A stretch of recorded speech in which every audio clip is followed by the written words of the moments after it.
Alhamdulillahirabbil alamin. Alhamdulillahilladzi anzala sakinata fi qulubil mu'minin liyazdadu imanan ma'a imanihim. Asyhadu an la ilaha illallah wa asyhadu anna Muhammadar Rasulullah. Allahumma shalli ala sayyidina Muhammad wa ala alihi wa sahbihi wa man tabi'ahum bi ihsanin ila yaumiddin.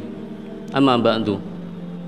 Fa ya ibadallah, usikum wa nafsi bi taqwallah faqad fazal muttaqun. Wa qala Allah ta'ala fil Qur'anil Karim, a'udzu billahi minasyaitonir rajim. Ya ayyuhalladzina amanu taqullaha haqqa tuqatih wa la tamutunna illa wa antum muslimun.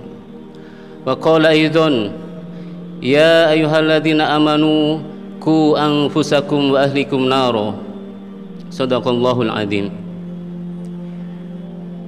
Jamaah sidang Jumat yang dirahmati Allah Subhanahu wa taala. Puji dan syukur kehadirat Allah Subhanahu wa taala. Shalawat beriring salam semoga senantiasa tercurah kepada suri teladan kita Nabi besar Muhammad sallallahu alaihi wasallam. Masyarul muslimin, sidang Jumat yang dirahmati Allah Subhanahu wa taala. Pada kesempatan khutbah Jumat yang singkat ini, izinkan khatib menyampaikan tema tentang ikhtiar seorang ayah menjadi ayah yang dirindukan surga. Jamaah yang dirahmati Allah Subhanahu wa taala, seorang ulama menulis sebuah kitab Tarbiyatul Aulad, yaitu Syekh Abdullah Nasir Ulwan. Di dalam kitab tersebut beliau menukil sebuah kisah tentang sesuatu kejadian di masa Khalifah Umar bin Khattab.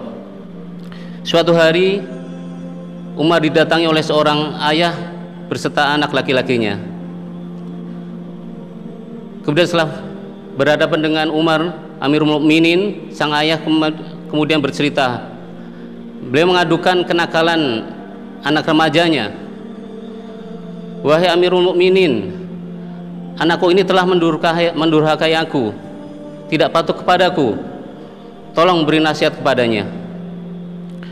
Kemudian Umar berkata kepada anak tersebut, wahai gulam, apa kau tidak takut kepada Allah yang ridhonya bersama ridho orang tuamu, yaitu ayahmu?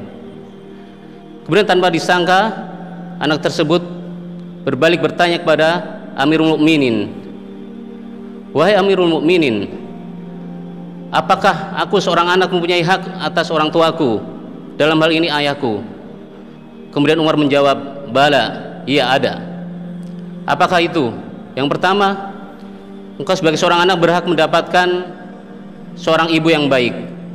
Kemudian yang kedua, sebagai seorang anak engkau berhak mendapatkan pemberian nama yang baik. Kemudian yang ketiga, engkau berhak mendapatkan pengajaran Alkitab atau Al-Quran. Kemudian anak tersebut berkata kepada Amirul Mukminin, wahai Amirul Mukminin, dari ketiga hal tadi yang kau sampaikan, tidak satu pun yang diajarkan ayahku kepadaku. Dia tidak memberikan ibu yang baik, ibuku adalah seorang majusi. Kemudian yang kedua, beliau memberikan nama yang jelek kepadaku, yaitu Ju'lan atau serangga atau kumbang. Kemudian yang ketiga, beliau tidak pernah mengajarkan kepadaku satu ayat pun dalam Al-Quran. Mendengar perkataan tersebut, kemudian Umar berpaling kepada ayah anak tersebut, wahai fulan, sebelum engkau mengadukan kedurhakaan anakmu, sesungguhnya engkau telah mendurhakai anakmu tersebut. Masyarul muslimin, jamaah yang dirahmati Allah Subhanahu wa taala, kita sebagai seorang muslim, wabil khusus sebagai seorang ayah ataupun seorang calon ayah, punya tanggung jawab yang besar untuk memberikan pendidikan kepada anak-anak kita. Terlebih Allah berfirman dalam surat At-Tahrim bahwa sesungguhnya kita seorang laki-laki adalah penanggung jawab bagi keluarganya agar terhindar dari api neraka. Allah berfirman, a'udzubillahi minasyaitonirrajim, ya ayyuhalladzina amanu qu anfusakum wa ahlikum nara. Wahai orang-orang yang beriman, jagalah dirimu dan keluargamu dari siksa api neraka. Siapakah yang disebut dengan kum di sini? yaitu kaum bapak atau kaum ayah.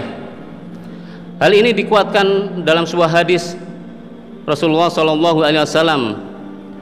Ketahuilah wahai saudaraku sekalian, kita sebagai seorang laki-laki adalah pemimpin.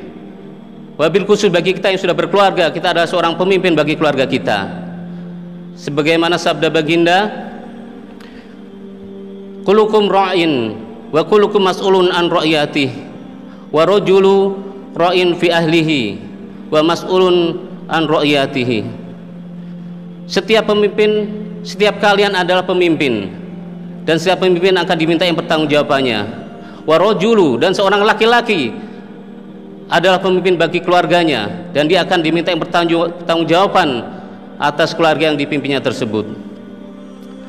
Jamaah yang dirahmati Allah Subhanahu wa taala, dari dua nas tersebut di atas, dari Al-Qur'an surat At-Tahrim dan juga hadis Rasulullah SAW, mudah-mudahan menjadi hujah bagi kita bahwa sebagai seorang ayah, seorang laki-laki, kita mempunyai tugas yang berat untuk menjadikan anak-anak kita anak-anak yang soleh-solehah. Kemudian di kitab yang lain, ulama masyhur Ibnu Qayyim Al-Jauziyah ketika mendengar putranya baru saja menjadi seorang ayah, spontan Ibnu Qayyim Al-Jauziyah menulis sebuah kitab yang hanya satu malam beliau tulis sebagai hadiah bagi putranya yang telah menjadi ayah. Beliau menulis kitab, yaitu mungkin jamaah sekalian sudah masyhur mendengarnya, kitab Tuhfatul Maudud bi Ahkamil Maulud. Kitab ini beliau persembahkan untuk putranya ketika menjadi seorang ayah. Beliau sadar bahwa tanggung jawab kedepannya akan sangat berat, dan dalam kitab tersebut setelah menerangkan tentang hukum akikah, kemudian berian nama, mentahnik, dan kemudian di bab yang ke-16 beliau menerangkan tentang bab pengasuhan.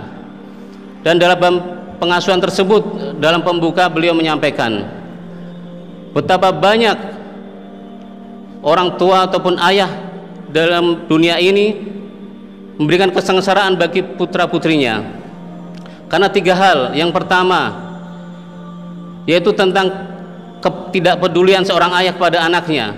Kemudian yang kedua, yaitu tidak memberikan pendidikan, dalam hal ini pendidikan agama. Dan ketiga, memenuhi syahwat anaknya. Tentang yang pertama, yaitu ketidakpedulian atau acuh. Kita sebagai seorang pekerja, mungkin banyak waktu kita habiskan di pekerjaan kita. Mungkin kita kembali ke rumah, tinggal sisa-sisa tenaga kita. Disitulah tantangannya ketika kita bertemu dengan anak kita. Ketika anak kita menyapa kita, apakah kita akan langsung meresponnya, menanyakan kabarnya, atau kita langsung duduk sambil memegang handphone kita? Disitulah kita sendiri yang akan bisa menjawabnya. Sesibuk-sibuknya seorang gubernur di zaman Bani Umayyah, yaitu Abdul Aziz bin Marwan, seorang gubernur Mesir. Beliau mempunyai putra yang kelak menjadi seorang khalifah yang sangat termasyhur, yaitu Umar bin Abdul Aziz. Abdul Aziz bin Marwan ketika ingin meninggalkan Madinah menuju ke Mesir, beliau mencarikan guru untuk putranya Umar muda. Dia mencari guru dengan syarat yang pertama, bisa mengajarkan bahasa Arab, kemudian yang kedua, bisa mengajarkan sholat tepat waktu, dan yang ketiga, setiap saat memberikan laporan perkembangan anaknya. Karena gubernur Abdul Aziz bin Marwan ingin melihat perkembangan anaknya. Akhirnya beliau mendapatkan seorang guru, yaitu Syekh Shalih bin Kisan. Syekh Shalih bin Kisan ini sangat cermat dalam memantau setiap santri-santri yang ada di pesantrennya. Singkat cerita, pada suatu hari Syekh Shalih bin Kisan mengirim surat kepada Abdul Aziz bin Marwan di Mesir. Wahai Amirul Mukminin, hari ini anakmu terlambat sholat berjamaah, dan kemarin anakmu juga terlambat sholat berjamaah. Sampailah surat tersebut di tangan Abdul Aziz bin Marwan.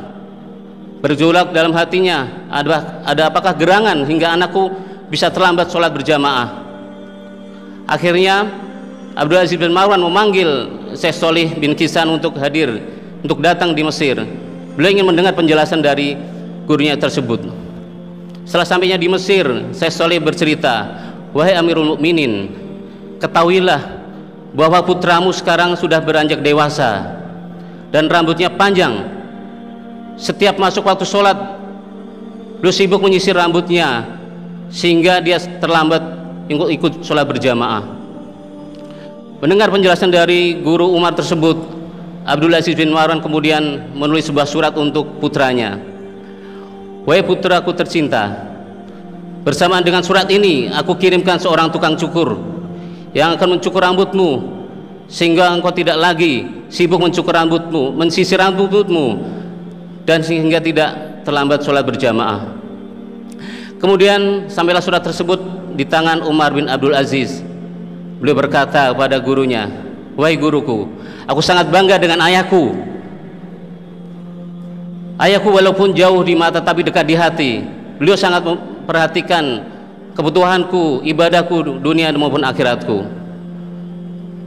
Jamaah yang dirahmati Allah Subhanahu wa taala, itulah sebuah kisah-kisah bahwa kita telah mendapatkan seorang ayah yang durhaka, tapi juga sebaliknya ketika ayah beriman pada Allah Subhanahu wa taala akan memperhatikan perkembangan anaknya, wabil khusus perkembangan tentang pendidikan agamanya insyaallah.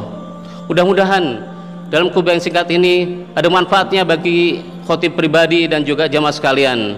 Mudah-mudahan Allah memberikan kemudahan bagi kita untuk mendidik anak-anak kita.